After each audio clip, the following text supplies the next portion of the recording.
Today we're going to talk about the distance and slope formulas. So this should be a review of what you guys did before, and we'll talk a little bit about parallel and perpendicular as we do it.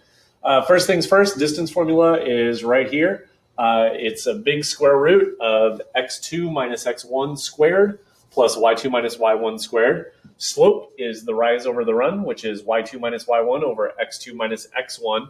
And then one of the concepts that hopefully you picked up along the way in geometry, because we've done it before, is that parallel lines have the same slope and perpendicular lines have opposite reciprocal slopes. So in my experience, students either remember opposite or reciprocal, but you got to remember both, okay? And we'll talk about an example here real quick. So one of these examples is worked out for you. If I have the ordered pair AB here, negative 2, 1, and 3, 9, first thing I would do is make sure you label x1, y1, x2, y2. Okay, so those students that label things more often than not get things right.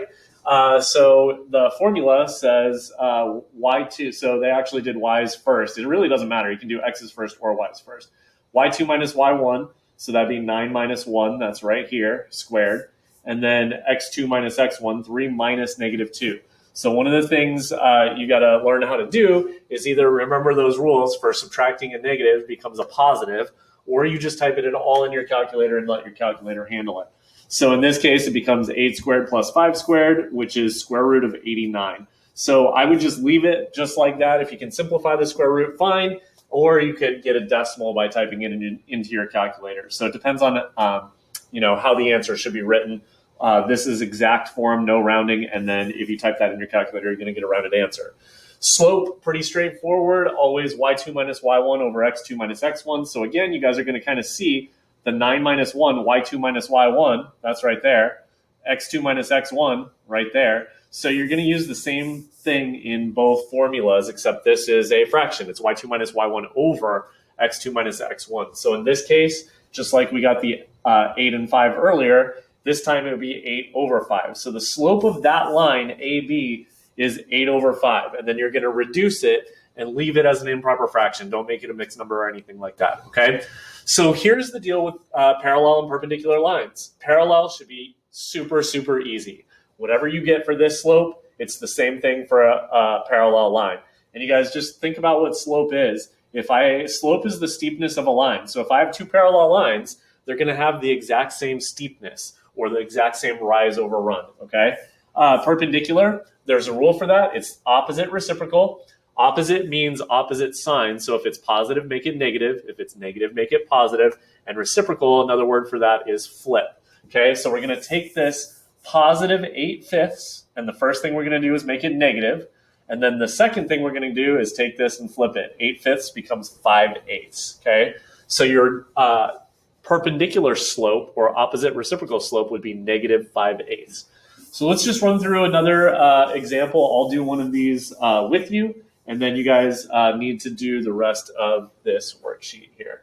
So let me go ahead and grab the pointer.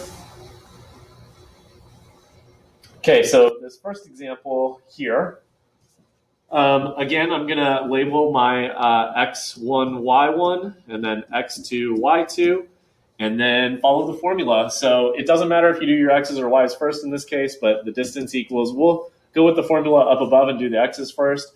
So it'd be x2, which is 6, minus x1, which is 0, and then that gets squared, plus, and then we do y2, which is 8, minus y1, which is 0, and then squared. So the distance equals the square root of 6 minus 0 is 6.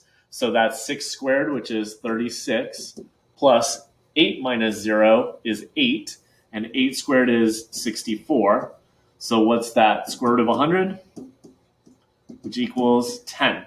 Okay, so the length of that segment is 10. Make sure you always reduce. So don't leave it as square root of 100. If it can be reduced into 10, leave it as 10.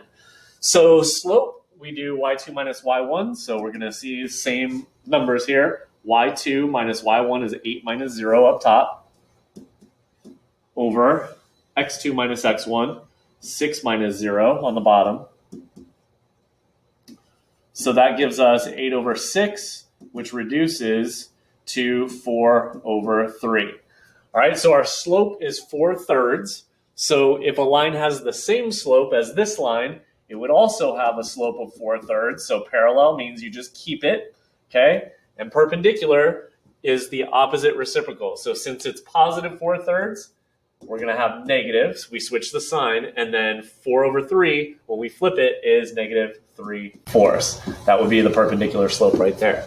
Okay, so these are really important skills that go into helping you with Module 10. So go ahead and complete the rest of that worksheet right now.